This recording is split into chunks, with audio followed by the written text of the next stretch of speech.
20 tahun adalah waktu yang cukup panjang untuk mengukir kisah, membangun kebiasaan, dan menanamkan rasa yang bisa bertahan, atau perlahan menghilang tanpa disadari.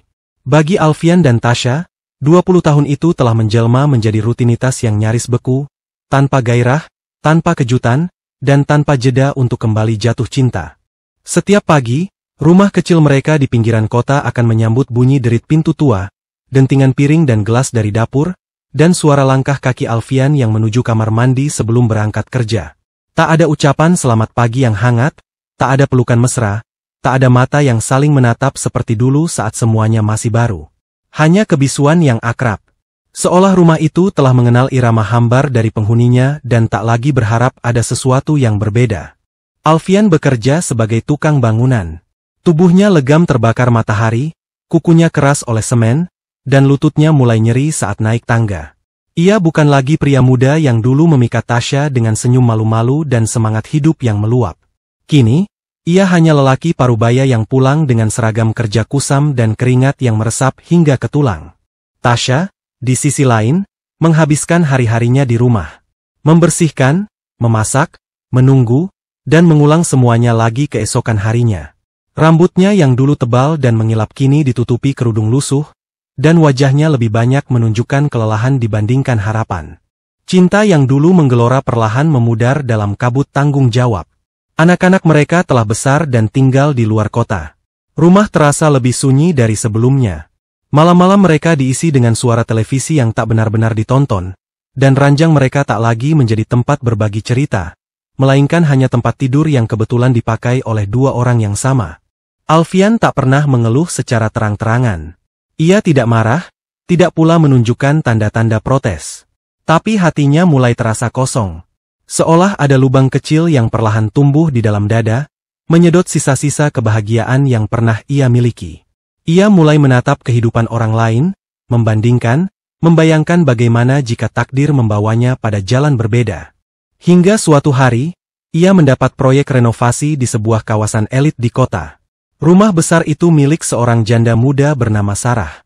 Rumah berwarna krem dengan halaman luas dan jendela-jendela besar yang memantulkan sinar matahari dengan angkuh. Dari luar saja, rumah itu sudah berbicara tentang kenyamanan, kehangatan, dan kehidupan yang serba teratur. Sarah tidak seperti perempuan lain yang biasa ia temui. Ia muda, tapi matanya menyimpan luka. Ia ramah, tapi tak pernah benar-benar terbuka. Ia kaya, tapi tak sombong. Alfian memperhatikan semuanya dengan seksama. Tatapan Sarah, gerak tubuhnya, cara ia berdiri di beranda sambil memandang taman yang sedang direnovasi. Sarah tampak seperti potret kehidupan yang berlawanan dari Tasya, bukan dalam hal fisik, tapi gestur baik dari tata bicara maupun gerakan tubuh. Awalnya, Alfian hanya merasa kagum. Tapi kekaguman itu tumbuh menjadi rasa ingin tahu, lalu berlanjut menjadi ketertarikan yang tak disadarinya sedang tumbuh menjadi godaan. Setiap hari ia datang bekerja lebih awal dari biasa, lebih rapi, lebih wangi. Ia mulai mencukur jenggotnya yang biasanya dibiarkan tumbuh liar. Semuanya dilakukan tanpa sadar, seolah tubuhnya sendiri ingin menyambut sesuatu yang baru. Rumah Sarah menjadi pelarian bagi pikirannya. Di sana, ia merasa dilihat. Saat ia mengangkat kayu berat, Sarah menyuguhkan air minum dengan senyum kecil. Saat hujan turun, Sarah membiarkannya berteduh di teras, terkadang menanyakan kabar keluarganya. Tak ada yang bersifat romantis atau menggoda secara langsung. Tapi perhatian sekecil itu sudah cukup untuk menyulut api kecil di hati Alfian yang nyaris padam. Setiap malam, saat kembali ke rumah, Alfian merasa kembali ke dalam tempurung. Rumahnya yang dulu ia banggakan, kini terlihat sempit.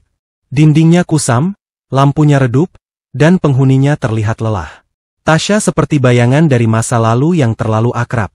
Ia ada, tapi tak lagi menggetarkan. Dalam hati Alfian mulai tumbuh pertanyaan yang ia simpan rapat-rapat.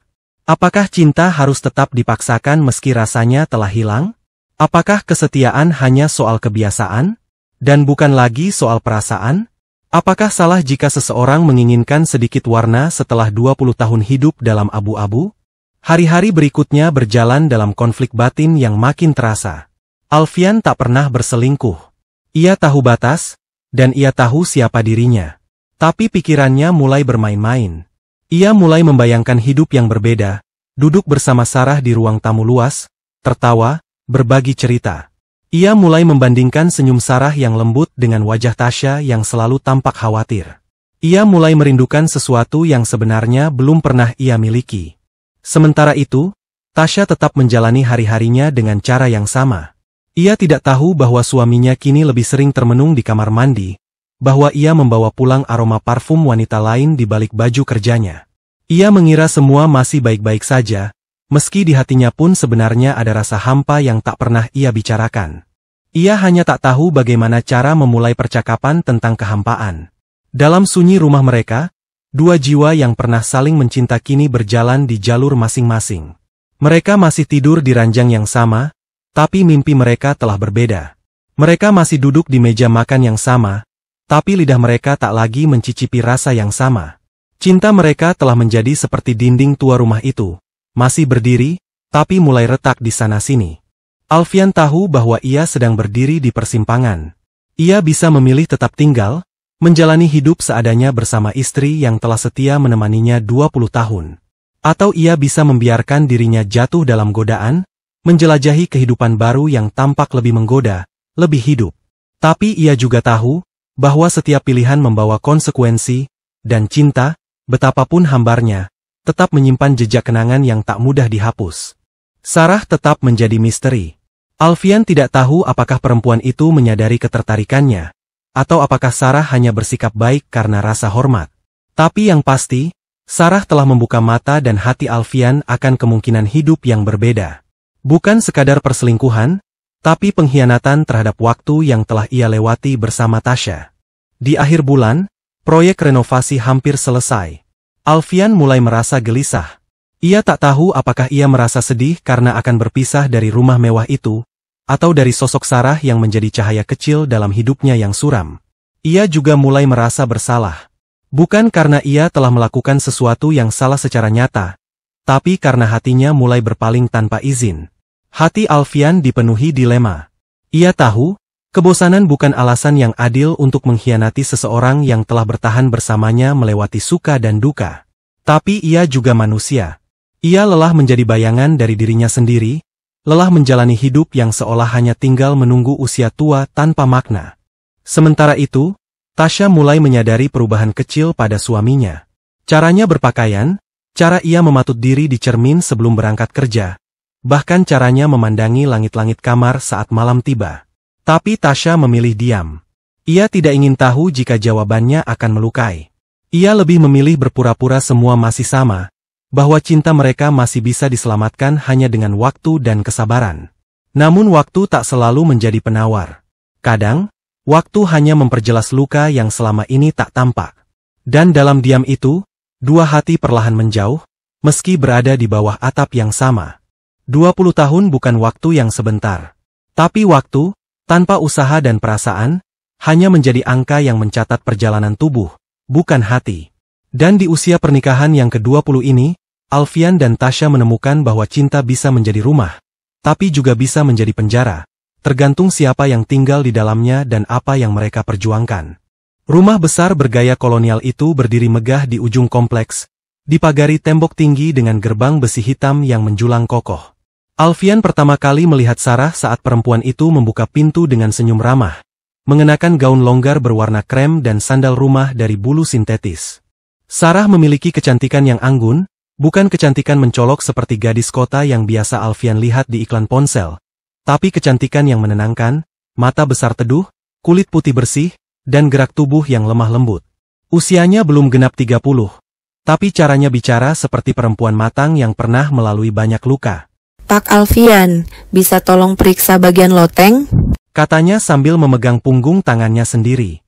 Alfian mengangguk dan suaranya lembut, nyaris seperti bisikan. Hatinya langsung berpindah dari kusen jendela yang retak ke wajah majikannya.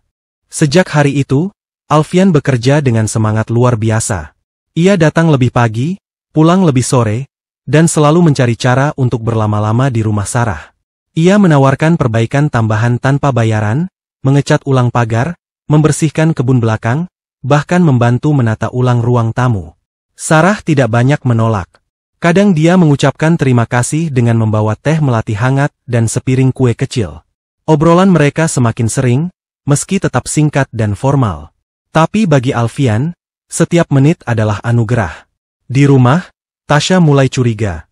Alfian sering pulang dengan bau sabun yang berbeda, atau senyum yang mengambang tanpa sebab. Tapi ia hanya memendamnya dalam doa. Suatu sore, saat renovasi hampir selesai, Sarah berdiri di balkon lantai 2 sambil memandang langit. Angin sore meniup helai rambutnya yang panjang. Alfian sedang mengecat pagar, tapi matanya terus naik ke atas.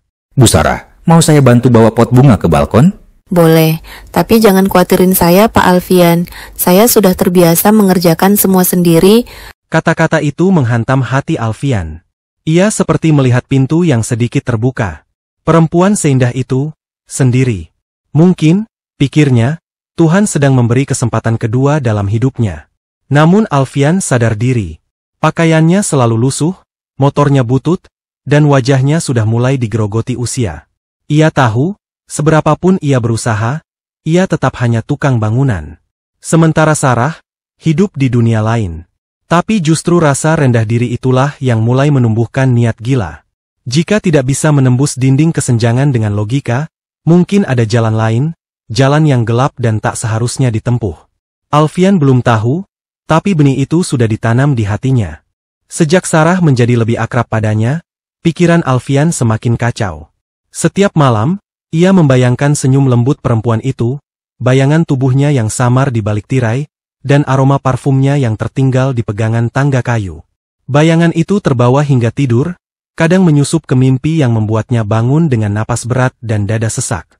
Suatu hari, saat ia membersihkan gudang belakang rumah Sarah, ia menemukan sisiran rambut. Di sela-sela giginya, terjepit beberapa helai rambut hitam lurus. Alfian menatapnya lama dan tangannya gemetar. Ia tahu apa yang ia lakukan jika mengambilnya adalah salah. Tapi hatinya sudah buta.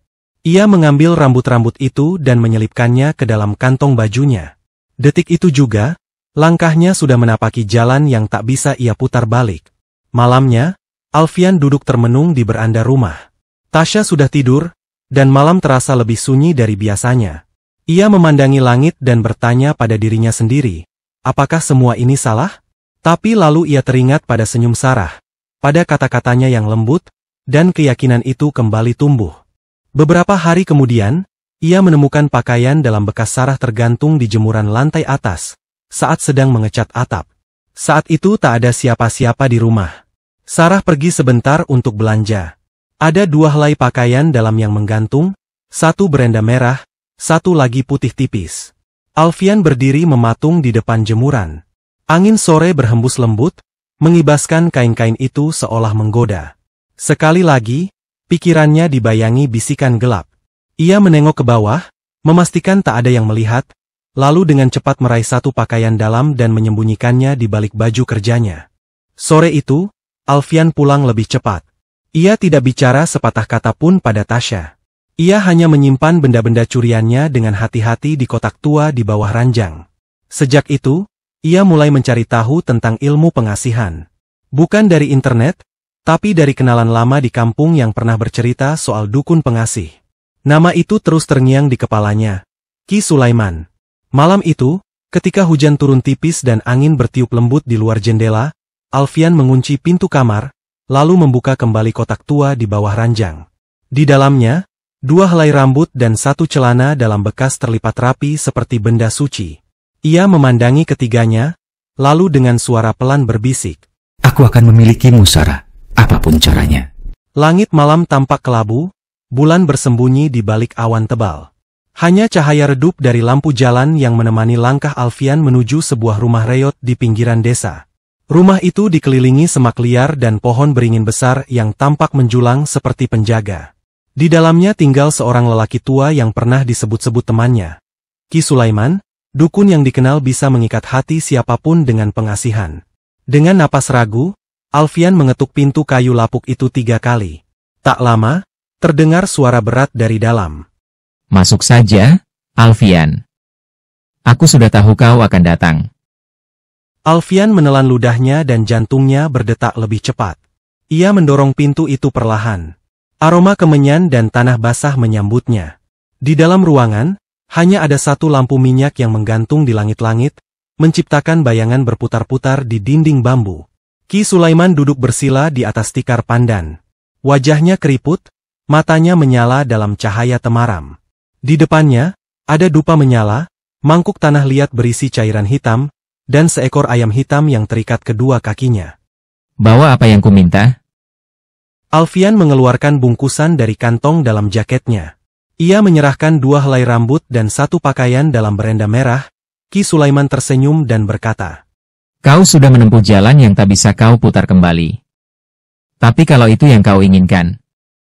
Ia mengambil mangkuk tanah liat dan meletakkan rambut serta pakaian dalam ke dalamnya. Lalu ia meraih ayam hitam yang mengais-ngais dengan panik. Dengan satu gerakan cepat, ia menyayat leher ayam itu dan menampung darahnya di mangkuk. Sarah namanya? Dan kau ingin dia mencintaimu sepenuh hati? Iya, Ki. Saya mencintai Sarah lebih dari itu, Ki. Aku ingin dia menjadi milikku, jadi istriku. Ki Sulaiman menatap Alfian dalam-dalam. Pelet yang kau minta ini, bukan sembarang pelet. Ini pelet darah. Tak hanya mengikat hatinya, tapi juga jiwanya. Sekali ia terikat, tak akan bisa lepas. Alfian terdiam dan ia tahu sejak awal bahwa jalan ini bukan jalan lurus. Tapi hatinya sudah buta. Ki Sulaiman mulai membaca mantra dalam bahasa yang tak dimengerti Alfian. Asap dupa menebal, udara menjadi berat, dan cahaya lampu redup seperti hendak padam. Alfian merasa tubuhnya bergetar hebat. Dunia seperti berputar. Kemudian Ki Sulaiman memberikan beberapa tahapan yang harus dikerjakan oleh Alfian. Kemudian Alfian pun akhirnya pamit pulang. Sesampainya di rumah, Alfian langsung mempersiapkan bahan-bahan yang diminta oleh Ki Sulaiman seperti ember, kembang setaman beserta celana dalam sarah yang ditemukannya dalam keadaan belum dicuci. Ketika menjelang maghrib, Alfian pun melancarkan aksinya untuk ilmu pelet celana dalam. Alfian niatin dalam hatinya agar Sarah bisa cinta mati kepada Alfian. Setelah diniatin, Alfian pun menaruh air sedikit ke dalam ember dan juga menaruh kembang setaman ke dalam ember yang sudah berisi air. Alfian pun menaruh celana dalam milik Sarah ke dalam ember kemudian menguceknya dan diperas airnya di dalam ember. Otomatis bekas keringat dan cairan sudah bercampur dengan air beserta kembang setaman yang ada di ember. Setelah celana dalamnya dikucek dan dikuras, Alfian pun menuju taman belakang yang ada di rumahnya. Alfian mengkubur celana dalam tersebut dan menabur sisa kembang setaman di atas kuburannya. Hari-hari berlalu sejak Alfian melakukan ritual pelet yang diajarkan secara diam-diam oleh seorang kawan lama yang dikenal memiliki ilmu pengasihan. Dengan campuran abu dupa, rambut halus Sarah yang ia ambil secara sembunyi-sembunyi dari sisiran di kamar mandi proyek, dan mantra yang diucapkan pada malam Jumat Kliwon, Alfian mulai menanamkan harap agar Sarah perlahan-lahan membuka hatinya. Ia sendiri tak tahu apakah yang ia lakukan itu benar atau tidak, tapi hatinya sudah lama dikunci oleh rasa haus akan perhatian dan kehangatan yang tak ia dapatkan lagi di rumah. Awalnya, Sarah tetap seperti biasa. Bersikap sopan, menjaga jarak, dan hanya berbicara seperlunya saat mengawasi progres renovasi rumah mewahnya. Namun pada minggu ketiga, sesuatu yang ganjil mulai terasa. Hal-hal kecil yang tadinya tidak ada, kini perlahan muncul satu persatu. Seolah energi yang ia kirim lewat pelet itu mulai menembus benteng hati perempuan itu. Nada bicara Sarah mulai berubah. Tak lagi datar dan formal seperti biasanya, melainkan lebih hangat, lebih bernada lembut.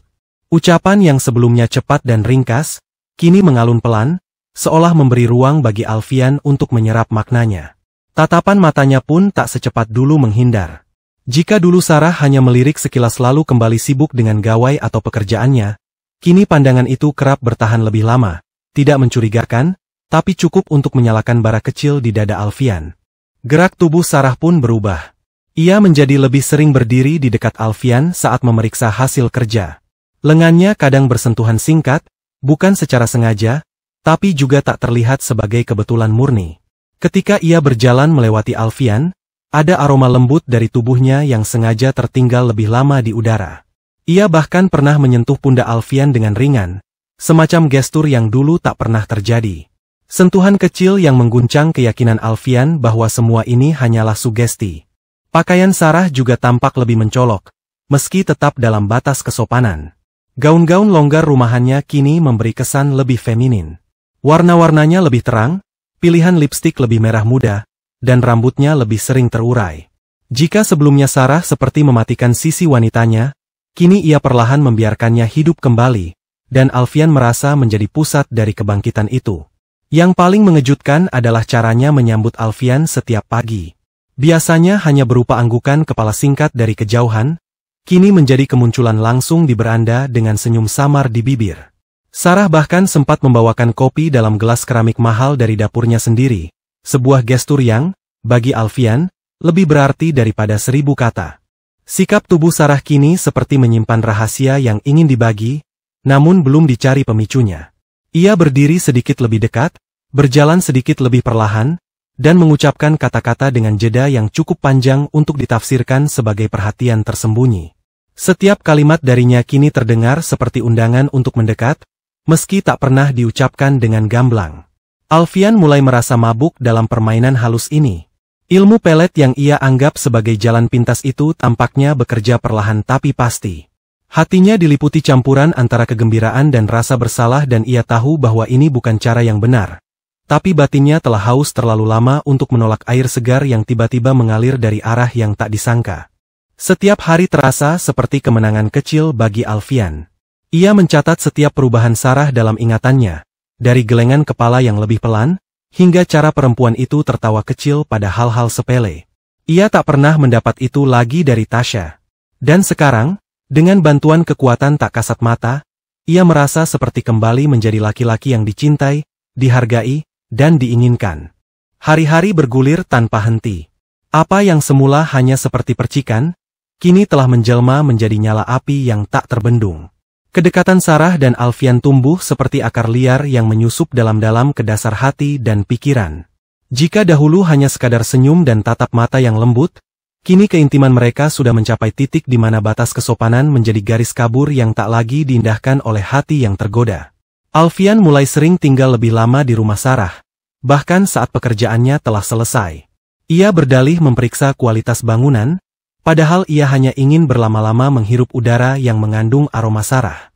Waktu bersama perempuan itu menjelma menjadi candu yang tak bisa ia hindari. Ia pulang ke rumah hanya untuk sekadar tidur dan mandi, kemudian kembali lagi ke rumah mewah itu secepat mungkin. Tubuhnya boleh saja masih berada dalam ikatan rumah tangga bersama Tasya, tapi jiwanya telah pergi, dan tak berniat kembali. Segala yang dulu terasa membosankan dalam rumah tangganya kini makin menyiksa. Ia melihat rumahnya sendiri seperti kuburan. Sepi, dingin, dan penuh bayangan kenangan yang tak ingin ia kenang lagi. Kehadiran Tasya menjadi beban yang setiap hari ia pikul dengan berat hati. Ia tidak membenci perempuan itu, tapi ia juga tidak mencintainya lagi. Bukan dengan cinta yang sama seperti yang kini ia rasakan terhadap Sarah. Bulan demi bulan berlalu. Hubungan mereka yang semula samar kini tak lagi bisa disembunyikan.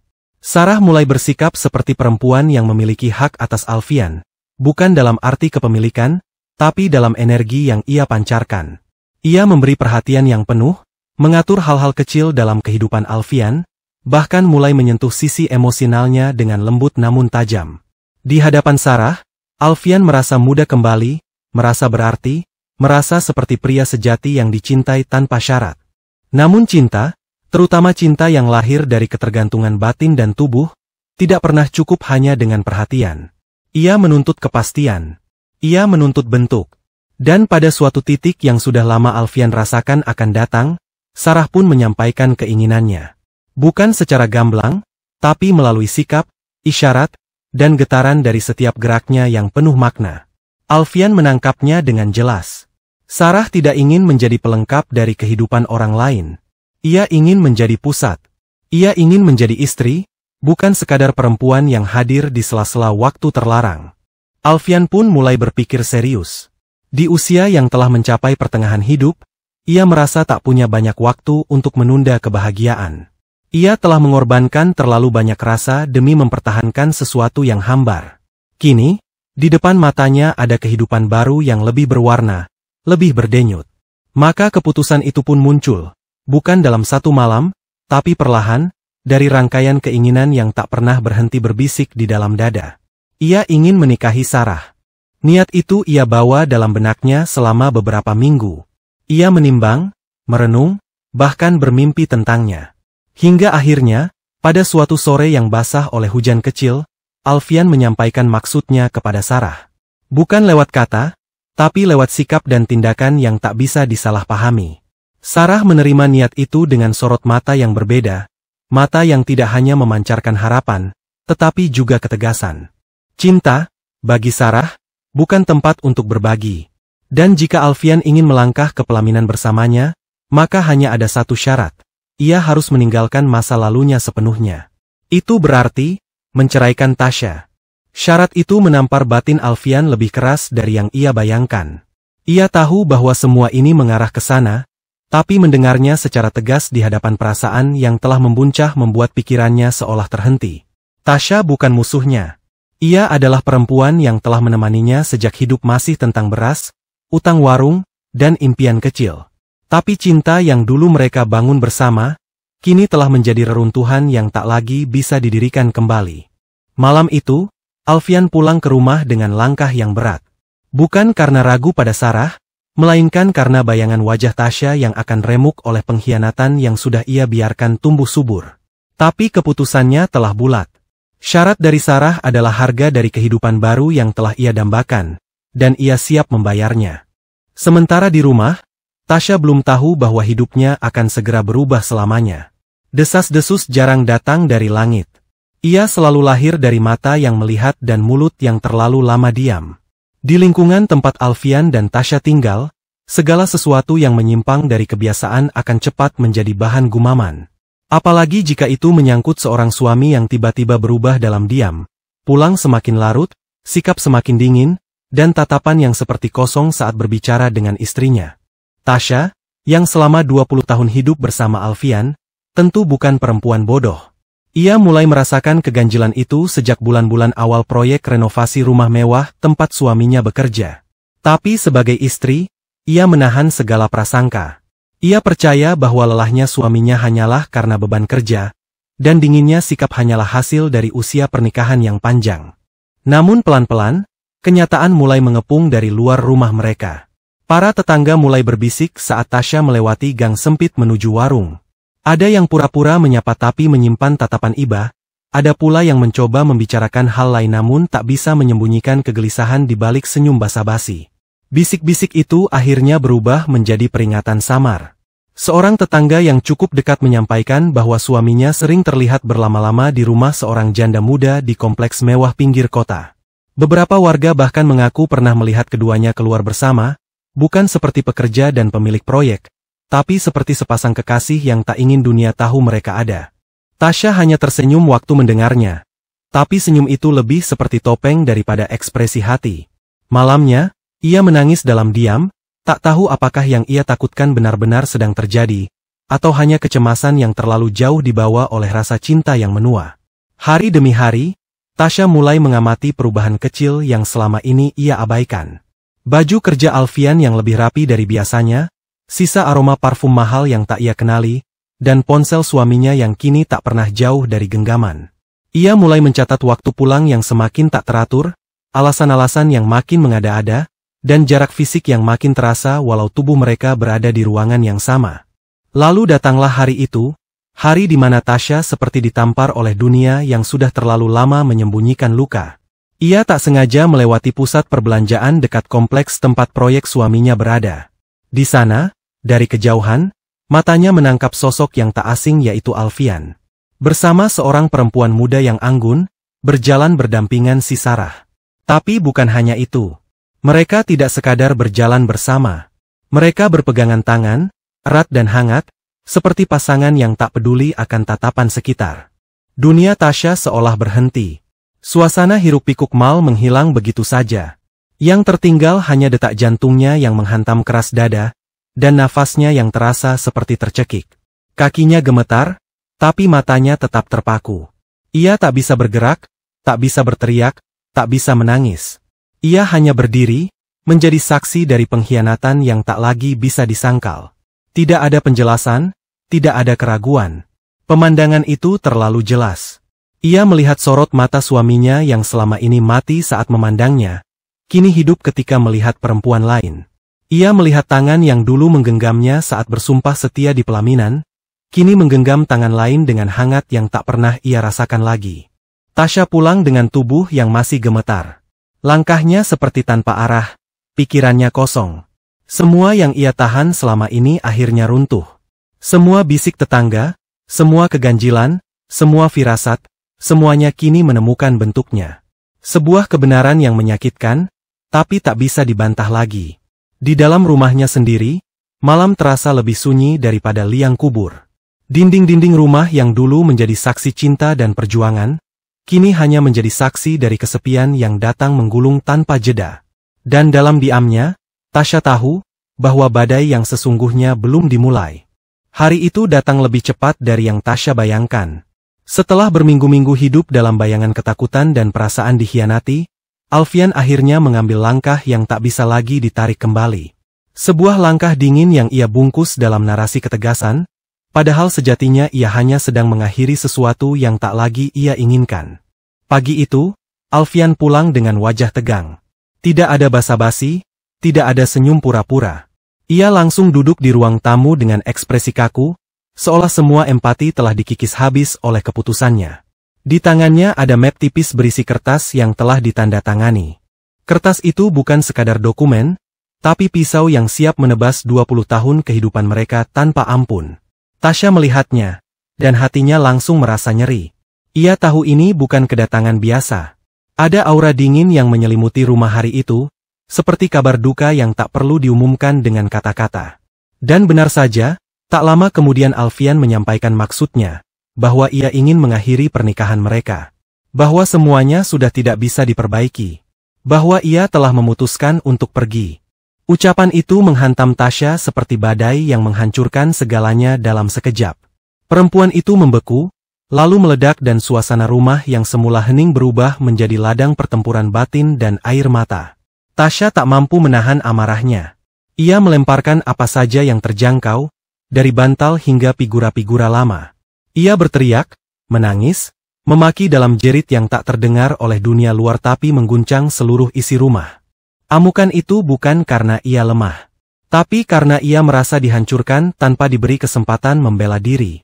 Ia tidak bisa menerima bahwa cinta yang telah ia rawat 20 tahun lamanya dihancurkan begitu saja hanya karena godaan dari seorang perempuan yang bahkan tak tahu perjuangan mereka sejak awal.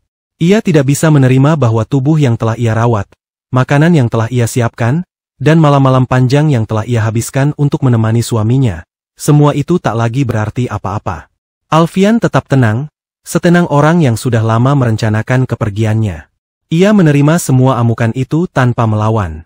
Tapi bukan karena ia bersalah, melainkan karena ia sudah tak ingin lagi terlibat dalam dinamika rumah yang baginya sudah mati. Ia hanya ingin menyelesaikan urusannya, secara hukum dan secara administratif. Namun bagi Tasya, ini bukan sekadar urusan hukum.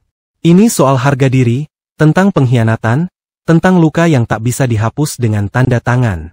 Ia menolak. Ia tak ikhlas dilepaskan begitu saja. Ia memohon, lalu marah, lalu menangis lagi, lalu memohon kembali. Tapi Alfian tak bergeming. Hatinya telah mengeras, matanya telah buta oleh cinta baru yang kini mengendap di hatinya. Ia tak lagi melihat Tasya sebagai istri, tapi sebagai masa lalu yang harus ia tinggalkan demi masa depan yang lebih menjanjikan. Pertengkaran itu berlangsung lama. Seisi rumah menjadi saksi dari dua hati yang pecah dalam versi masing-masing. Suara pintu dibanting, kursi terjungkal, dan isak tangis yang tak berhenti membuat udara menjadi berat. Rumah itu tak lagi menjadi tempat pulang, melainkan kuburan dari janji-janji yang tak ditepati. Dan pada akhirnya, meskipun Tasya menolak, meskipun ia menangis sampai suaranya habis, perceraian itu tetap berjalan. Surat itu ditandatangani sepihak. Hukum tetap berjalan, meski hati perempuan itu patah tak bersisa. Malamnya, setelah semua selesai, Tasya duduk di kamar mereka yang kini hanya miliknya seorang. Dinding yang dulu dipenuhi foto keluarga kini terasa seperti batu nisan dari masa lalu. Ia meraba tempat tidur yang telah kosong, dan hanya bisa bertanya dalam hati. Apa cinta memang bisa berubah secepat itu? Apa 20 tahun benar-benar bisa dikalahkan oleh satu musim cinta baru? Dan dalam sunyi yang menggigit, Tasya tahu, ia telah kehilangan bukan hanya suami, tapi juga kepercayaan terhadap cinta. Waktu terus berjalan, tak peduli berapa banyak hati yang remuk dalam perjalanannya. Masa iddah 3 bulan telah berlalu. Waktu yang bagi Tasya dipenuhi oleh perasaan ditinggalkan, sementara bagi Alfian menjadi masa transisi, dari seorang suami yang meninggalkan istrinya, menuju laki-laki yang memantapkan langkah pada cinta barunya. Hari-hari setelah perceraian itu tidak serta-merta membuat Alfian tenang. Meski secara hukum ia telah bebas, ada beban tak kasat mata yang terus membayang. Namun hasrat pada Sarah lebih kuat daripada keraguan yang kadang muncul dalam malam-malam yang sunyi. Ia menganggap semua rasa bersalah itu sebagai konsekuensi yang wajar. Baginya, cinta adalah pilihan, dan ia telah memilih. Sarah tetap menerima kehadiran Alfian dengan sikap lembut dan perhatian yang sama seperti sebelumnya. Tak ada lagi rahasia di antara mereka, tak ada lagi batas yang menyamarkan hubungan. Sarah telah menjadi pusat dari hidup Alfian, seseorang yang ia lihat sebagai anugerah di tengah usia yang mulai menua. Sejak hari perceraian itu selesai, Alfian tak pernah lagi menyembunyikan keberadaannya di sisi Sarah. Ia datang ke rumah perempuan itu tidak lagi sebagai tukang bangunan, tapi sebagai lelaki yang ingin membangun kehidupan baru. Waktu terus berlalu, dan pada bulan keempat sejak perceraiannya, Alfian memantapkan niat. Ia melamar Sarah, bukan dengan pesta mewah atau serangkaian upacara, tapi dengan kesungguhan yang ia kumpulkan dari sisa-sisa hidup yang telah ia hancurkan. Lamaran itu bukan hanya permintaan menjadi pasangan, tapi juga simbol bahwa ia telah meninggalkan masa lalunya sepenuhnya. Sarah menerima lamaran itu dengan tenang. Tidak ada air mata haru, tidak ada sorak-sorai kebahagiaan. Hanya senyum tipis dan anggukan kecil yang mengandung banyak makna, bahwa ia siap menyambut masa depan bersama Alfian, dengan semua resiko dan bayang-bayang yang mungkin mengikuti. Persiapan pun dimulai. Tidak besar, tidak ramai, tapi cukup untuk menunjukkan bahwa mereka kini resmi bersatu sebagai pasangan. Alfian terlihat lebih ringan, lebih muda dari sebelumnya. Ia merasa seperti terlahir kembali.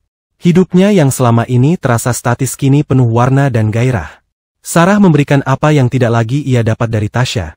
Perhatian yang halus, kelembutan yang konsisten, dan perasaan bahwa ia diinginkan. Bukan karena kewajiban, tapi karena cinta yang tumbuh saat keduanya sama-sama haus akan pengakuan. Pernikahan itu akhirnya digelar secara sederhana. Alfian duduk di pelaminan dengan Sarah di sisinya. Tamu-tamu datang dan pergi, memberikan ucapan selamat yang terdengar seperti gema di telinganya. Ia tersenyum, menyalami, mengucap terima kasih. Tapi dalam lubuk hatinya yang paling dalam, sebuah suara lirih mulai berbisik. Suara yang tak berasal dari luar, tapi dari tempat yang lebih kelam. Dan meski Sarah tampak bahagia, entah mengapa sorot matanya malam itu berbeda. Seperti menyimpan sesuatu yang belum sepenuhnya terungkap. Tapi Alfian, yang telah terlanjur hanyut dalam arus pilihan yang ia buat sendiri, memilih untuk tidak peduli. 3 bulan telah berlalu sejak surat cerai itu menyayat kehidupannya. Tapi bagi Tasya, luka itu belum mengering. Waktu yang biasanya mampu mengaburkan kenangan, tak kuasa memudarkan ingatannya tentang Alfian. Rumah yang dulu hangat bersama tawa, kini sunyi seperti liang. Tempat tidur yang dulu sempit oleh kehadiran 2 tubuh, kini terlalu lapang dan dingin. Dinding yang pernah menjadi saksi perjuangan 20 tahun, kini hanya memantulkan sepi dan bisikan masa lalu.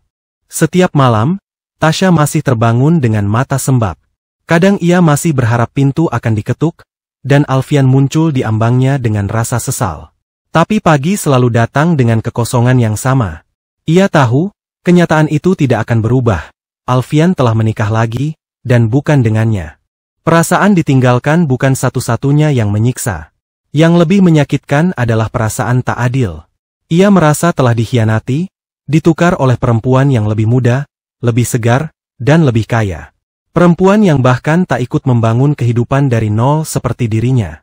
Tasya merasa seperti rumah tua yang ditinggalkan tanpa pamit, hanya karena seseorang menemukan istana baru. Hari-hari yang ia habiskan dalam diam perlahan berubah menjadi bara. Rasa sayang yang tak terbalas mulai membusuk menjadi obsesi. Ia tak lagi menangis karena kehilangan, tapi mulai bertanya-tanya, apakah ia masih bisa mengambil kembali apa yang telah direnggut darinya? Ia mulai mencari, bukan pada teman, bukan pada keluarga, karena semua sudah jengah menasihatinya agar merelakan. Ia mencari ke tempat lain, ke tempat yang hanya dikenal dari bisik-bisik tetangga, dari cerita-cerita lama yang dulu ia anggap mengada-ada. Tasya pergi ke desa seberang, ke ujung kampung tempat jalan mulai berubah menjadi tanah merah, dan rumah-rumah menyusut menjadi gubuk yang setengah tersembunyi oleh pepohonan. Di sanalah ia menemui seorang perempuan tua yang dikenal oleh banyak orang, namun jarang disebut dengan nama. Hanya Bu Karsih, dengan suara parau dan mata keruh, namun dipercaya mampu membelokkan takdir, dengan cara yang tidak dipelajari dari buku doa. Tasya datang dengan sejumput rambut Alfian yang diam-diam ia ambil dari sisir lama di kamar mandi. Ia membawa sehelai foto lama saat mereka masih tertawa bersama, dan beberapa lembar uang sebagai mahar untuk membuka jalan kembali. Ia tidak tahu pasti apa yang akan dilakukan oleh perempuan tua itu, tapi dalam hatinya yang sudah terlalu remuk, ia tak peduli lagi. Ia hanya ingin satu hal, Alfian kembali. Ritual itu dilakukan malam hari, dalam ruangan gelap yang hanya diterangi nyala lilin, dengan aroma dupa yang membuat kepala berputar. Bu Karsih menggambar simbol-simbol aneh di atas tanah liat, membaca mantra yang tak dimengerti, lalu mengubur foto dan rambut itu bersama seekor ayam hitam yang dicekik sampai mati. Tasya tidak menangis. Matanya kosong dan hatinya beku. Ia hanya mengangguk saat perempuan tua itu berkata bahwa usahanya sudah dimulai, dan sekarang tinggal menunggu tanda-tandanya datang. Pulang dari sana, langit terasa lebih berat. Angin malam seperti berbisik lebih nyaring dari biasanya. Tapi Tasya merasa tenang untuk pertama kalinya setelah sekian lama. Ia merasa telah melakukan sesuatu dan bukan sekadar menunggu dan mendoakan. Kini ia mengambil takdir ke dalam tangannya sendiri, meski harus melangkah ke jalan yang tidak pernah ia pikir akan ia tapaki. Beberapa hari kemudian, ia mulai bermimpi. Dalam tidurnya, ia melihat Alfian berdiri di halaman rumah lama mereka. Wajahnya bingung, matanya mencari-cari. Kadang, ia mendengar suara tangisan lelaki itu memanggil namanya. Dan setiap kali terbangun, Tasya yakin satu hal, ritual itu mulai bekerja. Namun ia tidak tahu, bahwa jalan yang ia pilih tak pernah hanya membayar dengan air mata, tapi dengan jiwa. Waktu terus bergerak. Bulan demi bulan berlalu, tetapi hidup Tasya masih terpaku pada masa lalu. Setiap hari yang datang bukan menghadirkan pemulihan, melainkan memperpanjang luka yang tak kunjung mengering. Sejak pertama kali datang ke Bu Karsih, ia merasa telah menyerahkan sebagian dari jiwanya kepada sesuatu yang tak kasat mata. Dan kini, ia mulai merasakan bahwa yang ia jual terlalu mahal untuk hasil yang nihil. Ia kembali ke dukun itu, tak hanya sekali atau dua kali, tetapi berulang, seperti orang yang kecanduan. Setiap bulan, ia datang membawa sesajen baru, potongan kuku, pakaian lama Alfian yang diam-diam ia ambil dari lemari sisa, bahkan darah haidnya sendiri atas permintaan Bu Karsih. Tasya tak lagi merasa jijik atau takut. Ia sudah terlalu putus asa untuk mempertimbangkan nalar atau moral. Namun hasilnya selalu sama, tak ada perubahan. Alfian tak juga kembali. Ia tetap hidup bahagia bersama Sarah, tampak lebih segar dan percaya diri. Bahkan dari jauh pun Tasya bisa melihat bahwa suaminya, mantan suaminya, telah menemukan dunia baru yang tak lagi menyisakan tempat untuknya. Dan itu membunuhnya sedikit demi sedikit dari dalam. Mimpi-mimpi yang dulu sempat ia yakini sebagai pertanda, kini lenyap. Tidak ada lagi bayangan Alfian mencari-cari dirinya dalam tidur. Tidak ada lagi suara lirih memanggil namanya di telinga. Yang ada hanya hening panjang yang dingin. Seolah semesta menolak menjawab. Bu Karsih terus menyarankan ritual lanjutan. Mandi kembang 7 malam berturut-turut di sumur tua, puasa mutih 3 hari, bahkan menyimpan tulang belulang kucing hitam mati di bawah tempat tidur. Tasya lakukan semuanya tanpa ragu. Namun dalam hatinya mulai tumbuh satu rasa baru, keraguan. Bukan terhadap si dukun, tapi terhadap dirinya sendiri. Mungkin, pikirnya, cinta itu memang sudah mati. Atau mungkin, Alfian memang tak pernah betul-betul mencintainya sejak awal. Ia mulai bertanya-tanya, apakah yang ia pertahankan ini benar-benar cinta, atau hanya obsesi dari rasa kepemilikan yang terluka? Tapi pertanyaan-pertanyaan itu hanya berputar dalam kepala, tak pernah ia izinkan keluar. Ia terlalu takut pada jawabannya. Di rumahnya yang semakin sunyi, ia semakin jarang membuka jendela. Cahaya matahari seperti menyakitkan bagi matanya yang mulai tenggelam dalam lembab dan gelap. Foto-foto lama yang dulu menghiasi dinding kini tertutup debu, tapi ia tak sanggup menurunkannya. Ia masih memandang wajah Alfian muda dengan perasaan yang tak lagi jelas. Cinta, benci, atau sekadar kehilangan yang tak terdefinisi. Tubuhnya mulai terlihat lebih kurus dan tatapannya kosong. Tetangga mulai menjauh, bukan karena mereka tahu apa yang Tasya lakukan, tetapi karena aura perempuan itu telah berubah. Seolah ada sesuatu yang menempel pada dirinya. Sesuatu yang bukan dari dunia ini. Dan pada malam ke-99 sejak ia pertama kali datang ke Bukarsih, Tasya duduk sendirian di kamar, dikelilingi lilin-lilin kecil dan bau kemenyan yang membumbung seperti kabut tipis. Ia menggenggam foto Alfian yang kini warnanya mulai pudar. Lalu menatap ke langit-langit kamar sambil bertanya dalam hati. Berapa banyak lagi yang harus aku beri agar dia mau kembali di sisiku? Tapi malam itu pun diam. Seperti malam-malam sebelumnya. Dan untuk pertama kalinya sejak ritual itu dimulai, Tasya menangis karena merasa gagal. Bukan hanya gagal mendapatkan Alfian kembali, tapi juga gagal menjaga dirinya sendiri tetap utuh. Musim hujan datang bersamaan dengan kabar yang semula membahagiakan. Sarah dinyatakan hamil dan 2 garis merah di alat uji kehamilan disambut senyum lebar dan peluk hangat dari Alfian. Ini adalah babak baru dalam pernikahan mereka yang belum lama berjalan. Sebuah harapan, pengikat, dan mungkin, bentuk validasi bahwa hubungan mereka bukan sekadar nafsu sesaat, tetapi sesuatu yang layak disebut keluarga. Alfian, yang selama ini menjalani hidup dengan rasa bersalah samar, mulai menemukan ketenangan. Ia menganggap kehamilan Sarah sebagai bukti bahwa pilihannya benar. Ia pun bekerja lebih giat, mengurangi waktu menganggur, dan pulang lebih awal. Di rumah, Sarah mulai membatasi aktivitas, mengikuti anjuran dokter dengan cermat. Makanan dijaga, tidur cukup, dan suasana rumah dibuat senyaman mungkin. Selama 2 bulan pertama, semuanya tampak berjalan normal. Sarah tidak banyak mengeluh, hanya mual sesekali dan rasa kantuk berlebih, seperti kehamilan pada umumnya. Namun, memasuki bulan ketiga, perubahan-perubahan kecil mulai terasa, bukan pada fisik Sarah, melainkan pada suasana rumah mereka. Sarah mulai bermimpi buruk. Hampir setiap malam ia terbangun dengan keringat dingin, namun tak pernah mampu mengingat mimpinya secara utuh. Yang ia tahu, selalu ada sosok perempuan berjilbab yang duduk jauh di sudut kamar, membelakangi tempat tidur. Diam. Tapi kehadirannya terasa sangat nyata, bahkan saat Sarah telah membuka mata sepenuhnya. Awalnya, Alfian menganggap itu hanya efek hormonal dan kecemasan wajar pada ibu hamil. Namun, malam demi malam, keluhan Sarah bertambah. Bau kembang 7 rupa sesekali tercium di ruang tamu padahal tidak ada bunga di rumah mereka. Terdengar ketukan pelan di jendela pada pukul 3 dini hari, disusul bisikan samar yang menyebut sebuah nama yaitu Tasya.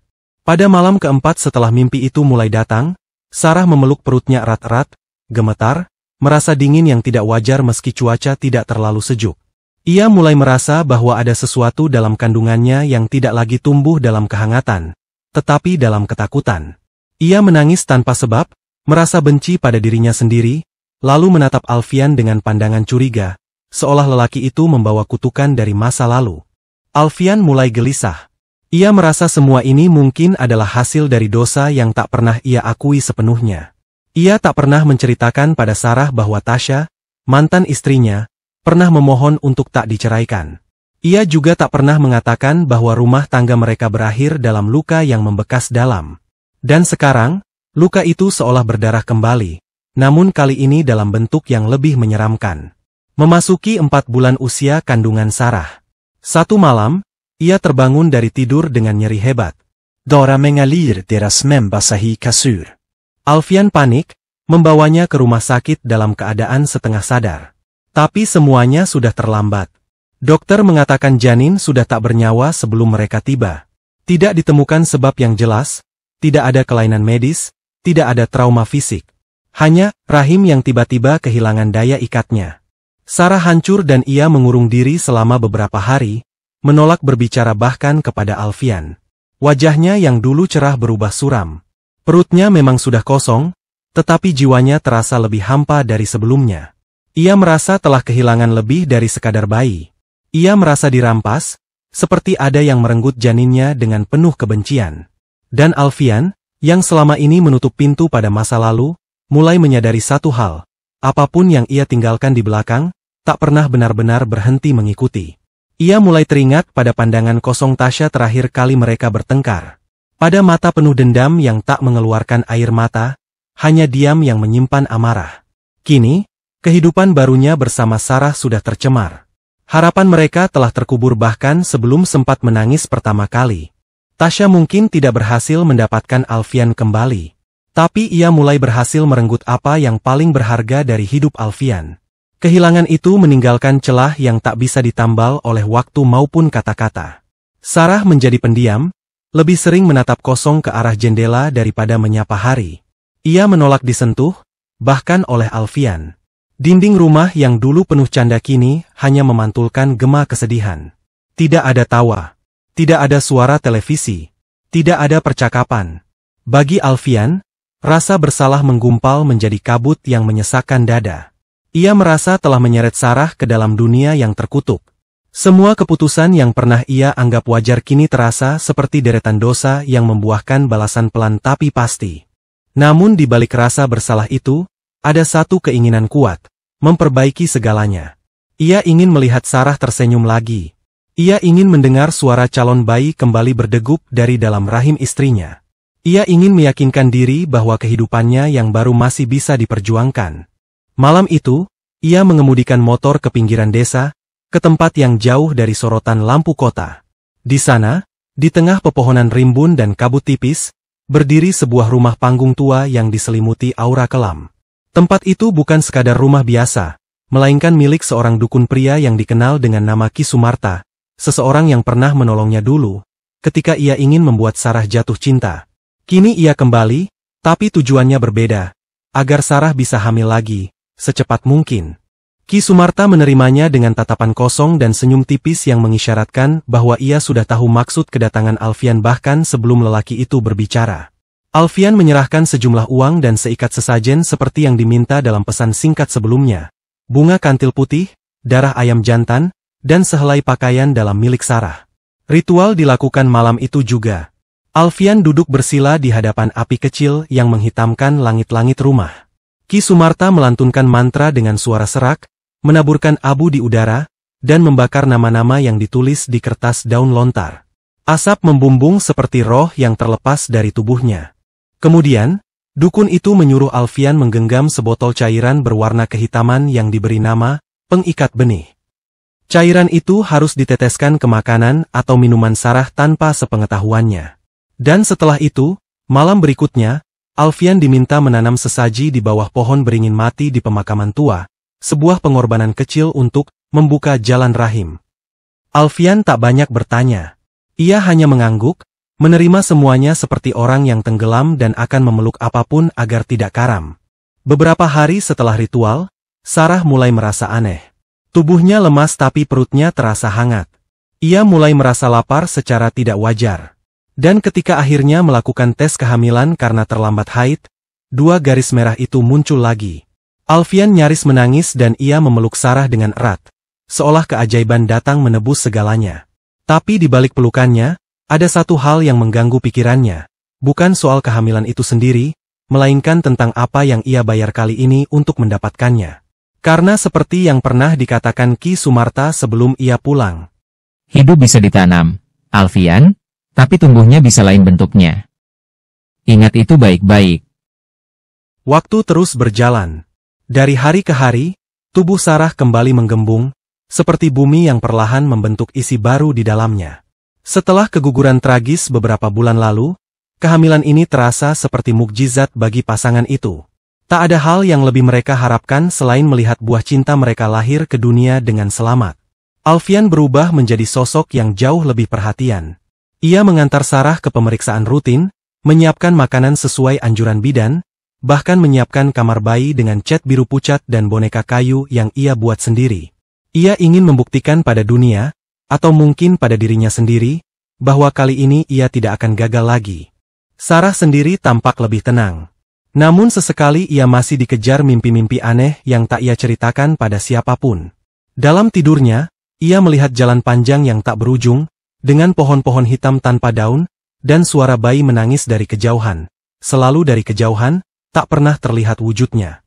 Tapi secara fisik, kehamilannya berjalan nyaris sempurna. Tidak ada komplikasi. Tidak ada pendarahan. Tidak ada tanda-tanda keguguran seperti sebelumnya. Perutnya membulat indah, dan setiap kali diperiksa, denyut jantung bayi berdetak kuat, seolah meyakinkan mereka bahwa janin itu tumbuh dengan sangat sehat. Namun satu hal yang membuat bidan sempat mengernyit adalah usia kehamilan yang melebihi waktu normal. Bukannya melahirkan di minggu ke-40 seperti umumnya, Sarah justru masih bertahan hingga lewat minggu ke-41. Hari demi hari lewat dalam ketegangan. Namun Sarah bersikeras ingin melahirkan secara alami. Dan tepat pada hari ke-9 setelah bulan ke-9, di tengah malam yang hujan turun rintik-rintik, Sarah merasakan kontraksi kuat yang tak tertahankan. Alfian membawanya ke rumah bersalin terdekat. Prosesnya cepat dan intens, seolah bayi itu telah lama menunggu waktu yang pas untuk keluar. Beberapa jam kemudian, tangisan bayi lelaki memecah malam yang lengang. Terdengar kuat, panjang, dan menggema seperti mengguncang dinding ruang bersalin. Bayi itu lahir dengan berat normal, rambut hitam tebal, dan kulit yang sedikit pucat. Bidan sempat diam lebih lama dari biasanya saat memotong tali pusarnya, namun tidak berkata apa-apa. Ia hanya menoleh sebentar ke arah jam dinding, pukul 3.03 dini hari, lalu mencatatnya dengan cepat. Alfian menatap bayi itu dengan campuran perasaan haru dan gentar. Anak itu menangis sebentar, lalu terdiam dan menatap ayahnya lekat-lekat dengan mata hitam pekat yang, entah kenapa, terasa terlalu sadar untuk ukuran bayi yang baru lahir. Sarah menyebut nama untuk bayi yang baru lahir yaitu Raka. Artinya, matahari, atau cahaya yang membakar. Namun malam itu, saat semua orang tertidur, dan Sarah memeluk bayinya dengan senyum lelah tapi puas, angin berhembus pelan dari jendela yang sedikit terbuka. Dan di luar, di ujung jalan sepi, seseorang berdiri dalam gelap. Siluetnya kurus dan berjilbab, tak bergerak, hanya menatap jendela rumah sakit. Sebentar dan kemudian menghilang. Langit malam tak lagi terasa sunyi bagi Ki Sumarta.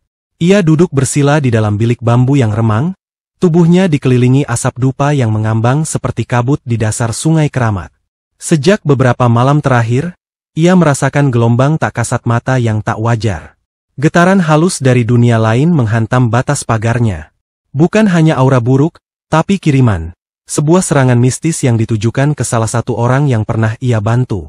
Ki Sumarta, yang selama ini dikenal sebagai dukun dengan ilmu pemikat dan penyambung rahim, tahu bahwa kiriman ini bukan kiriman biasa.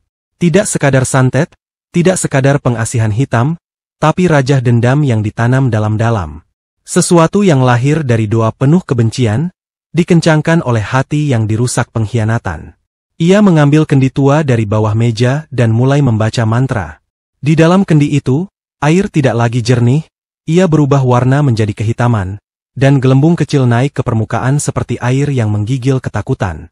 Saat ia menyebut nama Alfian, permukaan air mendadak memunculkan bayangan samar. Seorang perempuan duduk bersimpuh di depan api, matanya kosong, tubuhnya dilingkari kembang layu dan rambut panjang yaitu Tasya. Ki Sumarta menarik napas panjang. Ia mulai memahami, inilah sumbernya. Mantan istri Alfian tidak hanya menyimpan luka, tetapi juga menyiram luka itu dengan minyak dendam. Ia tidak sekadar berharap suaminya kembali. Ia ingin membalas. Ingin menghancurkan. Dan untuk itu, Tasya telah meminta bantuan pada dukun lain.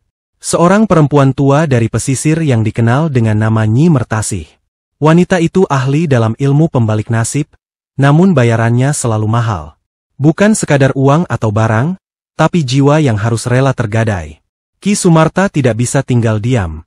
Ia tahu, jika ia tak bergerak lebih dulu, kekuatan hitam dari Nyi Mertasih akan menelan Alfian, Sarah, bahkan bayi yang baru lahir.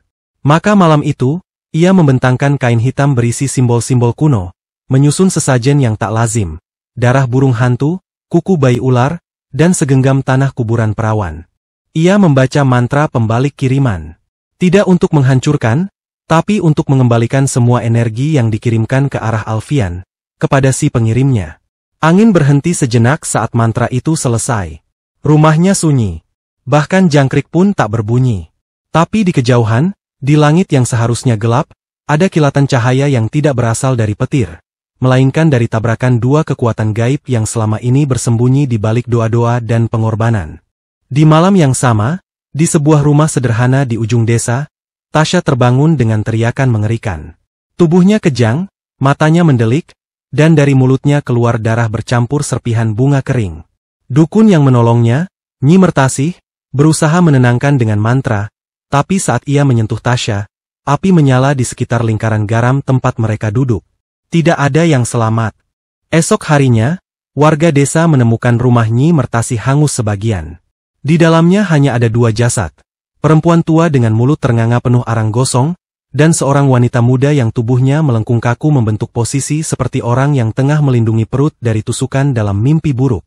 Kedua lengannya melingkari tubuh seperti hendak menghindari serangan, namun jemarinya mencengkeram lantai sekeras-kerasnya. Kukunya patah, mencakar-cakar keramik seolah mencoba bertahan hingga hembusan napas terakhir. Tubuhnya dipenuhi semut dan jumlahnya ribuan. Mereka menggerayangi pori-pori kulit, memenuhi luka-luka kecil di sekujur tubuh, seperti diundang oleh aroma darah dan luka yang tidak biasa. Bukan luka terbuka akibat benda tajam, melainkan luka dari dalam, seperti tubuh yang perlahan melepuh dari bagian dalam organ. Wajahnya yang dulu lembut kini membiru, membengkak, dan menegang dalam kerutan nyeri dan kedua kelopak mata setengah terbuka, memancarkan pandangan kosong penuh ketakutan. Lidahnya menjulur sedikit, bibirnya robek seperti pernah menjerit keras, tapi tak pernah didengar siapapun. Tidak ada tanda-tanda kekerasan fisik dari luar. Tidak ada jejak perampokan. Tidak ada luka tusuk. Tapi tubuh Tasya, seluruh tubuhnya, menjerit diam dalam bahasa penderitaan. Seolah-olah kematiannya adalah proses panjang, menahan sakit demi sakit, hingga jantungnya tidak kuat dan berhenti. Setelah jenazah Tasya ditemukan dalam kondisi mengenaskan, aroma kematian seolah tertinggal di dinding, menempel di langit-langit, dan mengendap di sela-sela ubin tua. Para tetangga yang datang untuk membantu memandikan dan menyiapkan pemakaman awalnya membawa niat tulus. Tapi semua berubah saat malam menjelang. 3 perempuan duduk bersimpuh di dekat jenazah, membaca doa dengan suara gemetar. Lilin-lilin kecil diletakkan di sudut ruangan untuk mengusir gelap dan rasa gentar yang makin tebal. Di luar, suara jangkrik pun seperti enggan terdengar. Ketika waktu menunjukkan lewat tengah malam, salah seorang dari mereka, Seha, tetangga paling tua yang dikenal tenang dan lembut, tiba-tiba menghentikan bacaan doanya. Tangannya mengejang, tubuhnya kaku seperti ditarik oleh sesuatu yang tak kasat mata. Kepalanya perlahan menengadah dan mata putihnya menatap ke langit-langit seperti tertarik pada sesuatu yang hanya bisa ia lihat. Bibirnya membuka, dan suara yang keluar, bukan suara Seha. Ku tidak ikhlas. Kamu sudah berselingkuh dan tidak bertanggung jawab. Bertahun-tahun kamu juga nggak ada memberikanku nafkah. Kalimat itu menggema di seluruh ruangan. Para tetangga tersentak, sebagian langsung memegang tasbih, sebagian lagi melangkah mundur dengan tangan gemetar. Kata-kata itu terus mengalir, seolah luka bertahun-tahun tumpah dalam sekejap. Tubuh Seha terguncang seperti dihentakkan dari dalam. Air mata mengalir dari sudut matanya, meski wajahnya tetap menegang dalam kemarahan yang bukan miliknya. Mereka semua tahu, itu suara Tasya. Rasa bersalah, takut, dan gentar mencampur menjadi satu. Ruangan itu tak lagi hanya berisi jenazah, tapi juga kehadiran yang belum tenang. Seseorang yang masih ingin bicara, masih ingin marah, masih ingin didengar. Tak ada yang bisa melanjutkan doa. Mereka hanya bisa menatap tubuh Seha yang mendadak terkulai setelah kesurupan itu usai. Nafasnya berat, wajahnya pucat, dan tak satu pun dari mereka berani bertanya apa yang ia rasakan barusan. Pagi itu, langit mendung menggantung di atas kota, seolah ikut berduka atas jenazah yang akan dibawa pulang jauh ke kampung halaman. Tubuh Tasya sudah dibaringkan di dalam peti sederhana, dibungkus kain putih yang masih menyisakan aroma dupa dan balsem jenazah. Ambulans milik puskesmas desa dipilih untuk mengantarkannya, disupiri oleh seorang lelaki muda bernama Manto, ditemani satu pengurus jenazah dari kelurahan. Sekilas, perjalanan ini seharusnya berlangsung sekitar 5 jam. Namun sejak roda ambulans mulai berputar, waktu tidak lagi terasa wajar. Setelah 15 menit perjalanan, hujan tiba-tiba turun deras meskipun langit baru saja mendung. Hujan itu turun tanpa aba-aba, derasnya seperti tertumpah dari langit, membuat wiper mobil bergerak cepat namun sia-sia. Jalanan yang biasa dilewati terasa asing, seperti dibalut kabut dan dedaunan basah yang tidak seharusnya ada di musim ini. Di kursi belakang, peti jenazah sedikit bergetar setiap kali mobil melewati gundukan. Tapi Manto merasakan sesuatu yang lebih dingin dari getaran biasa. Udara di dalam mobil tiba-tiba menjadi sangat menusuk.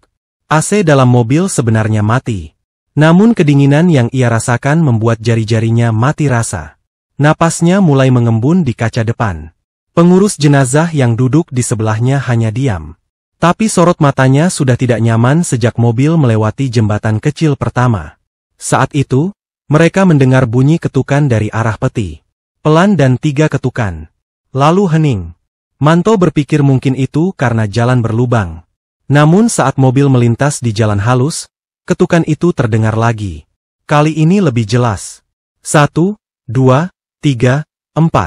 Seperti seseorang dari dalam mengetuk, minta dikeluarkan. Ketegangan mulai menebal. Saat mobil memasuki jalur perkebunan karet yang membelah hutan kecil, kabut turun mendadak, menelan pandangan. Lampu depan hanya mampu menembus beberapa meter, dan dalam kabut itu, Manto merasa melihat sosok perempuan berdiri di tengah jalan. Tapi setiap kali mobil mendekat, sosok itu lenyap, hanya meninggalkan bayangan di kaca spion belakang. Sosok berambut panjang, berkain putih lusuh, berdiri diam, lalu menghadap mobil dan tersenyum. Ketika ambulans sampai di persimpangan antara 3 jalan tanah, mesin mobil mendadak mati. Tidak ada sinyal. Tidak ada suara lain, kecuali tangisan pelan dari dalam peti. Bukan tangisan bayi. Bukan suara keras. Tapi suara seperti seseorang yang menahan sesak. Tertahan di dalam tenggorokan, ingin keluar tapi tak mampu. Manto gemetar dan ia mencoba menyalakan mesin berulang kali, namun sia-sia. Hingga akhirnya, setelah beberapa menit penuh teror sunyi, suara azan dari masjid jauh di kampung entah mana terdengar sayup. Seiring gema itu, mesin mobil menyala kembali. Namun suara tangisan dalam peti tidak ikut hilang. Bahkan ketika mobil mulai melaju lagi, suara itu berubah menjadi gumaman. Tidak jelas, tapi terasa menyayat. Seolah seseorang berbicara dalam tidur yang penuh luka. Beberapa kilometer sebelum sampai di kampung halaman, ban belakang sebelah kanan meletus dengan suara menggelegar. Mobil oleng dan hampir masuk ke jurang. Mereka berhenti tepat di tikungan menurun. Ketika turun dan memeriksa ban, tidak ada benda tajam di jalan. Ban itu sobek rapi, seperti digigit dari dalam. Sambil mengganti ban, mereka mendengar suara langkah kaki berlarian di semak. Tapi saat dilihat, tidak ada siapa-siapa. Sesampainya di depan gerbang kampung halaman Tasya, kabut menghilang seketika. Langit membuka sedikit cahaya, dan angin berhenti. Rumah tua milik orang tua Tasya sudah menanti, dikelilingi oleh saudara-saudaranya yang belum tahu apa yang sebenarnya terjadi di kota. Rumah baru itu terletak di pinggiran kota yang lebih sejuk, di perumahan eksklusif berpagar tinggi dan taman depan yang dirawat tukang kebun. Catnya masih bersih, lantainya masih berkilau, kamar-kamarnya luas. Semua seperti surga baru bagi Alfian dan Sarah. Rumah yang awalnya mereka impikan untuk memulai hidup baru, terlepas dari masa lalu. Rumah itu tampak sempurna, setidaknya, sampai malam pertama mereka bermalam di sana. Malam itu tenang. Sarah tertidur lebih dulu dengan bayi mereka, Raka, yang diletakkan di boks kayu di samping tempat tidur. Alfian mematikan lampu, hanya membiarkan lampu tidur menyala redup. Namun menjelang dini hari, tepat pukul 3.03, suara pertama terdengar yaitu suara perempuan menangis. Pelan seperti tertahan dan serak seperti seseorang menangis sambil menekan isak. Awalnya Alfian mengira suara itu berasal dari luar. Tapi ketika ia buka jendela, dunia luar hanya diam dan pekat. Begitu ia kembali ke tempat tidur, tangisan itu malah terdengar lebih dekat. Sarah tidak bangun. Tapi bayi Raka menggeliat, merengek, lalu, menangis kencang. Alfian mendekat dan langsung terdiam. Bayi itu menatap ke langit-langit, matanya membelalak ketakutan, dan di atas sana, di langit-langit tepat di atas boks, ada bekas telapak tangan. Bekasnya samar, seperti tangan yang pernah menempel dari arah atas, meninggalkan noda kabur. Malam kedua, aroma dupa mulai tercium dari kamar mandi meskipun tidak ada yang membakarnya. Sarah mulai merasa mual tanpa sebab. Piring pecah sendiri di dapur. Cermin kamar utama sering berembun meskipun tidak ada air panas. Dan di embun itu, ada bekas tulisan seperti jari menggores kaca, "Aku belum pergi." Malam ketiga, Alfian melihat Sarah berdiri menghadap pojok ruangan, tidak bergerak selama lebih dari 2 jam. Saat ditanya, ia tidak ingat apapun. Tapi bagian bawah kakinya penuh bekas tanah basah. seolah dia berjalan keluar rumah di tengah malam, lalu kembali masuk diam-diam. Malam keempat, suara isak tangis berubah menjadi jeritan. Tangisan pilu berubah menjadi amarah. Suara perempuan meraung, memanggil-manggil nama yang tidak bisa didengar jelas, namun terasa akrab. Semua lampu di rumah mati mendadak pukul 3.3. Saat menyala kembali, lukisan keluarga mereka di ruang tamu sudah jatuh, kacanya retak membentuk garis silang di atas wajah Sarah. Alfian mulai tidak bisa tidur. Ia merasa selalu diawasi. Setiap kali ia melewati kaca, bayangan perempuan berambut panjang kerap muncul berdiri tepat di belakangnya. Diam. Menatap. Wajahnya samar. Tapi aura bencinya begitu jelas. Itu Tasha. Sarah, yang semakin pucat dari hari ke hari, mulai mengeluhkan mimpi berulang.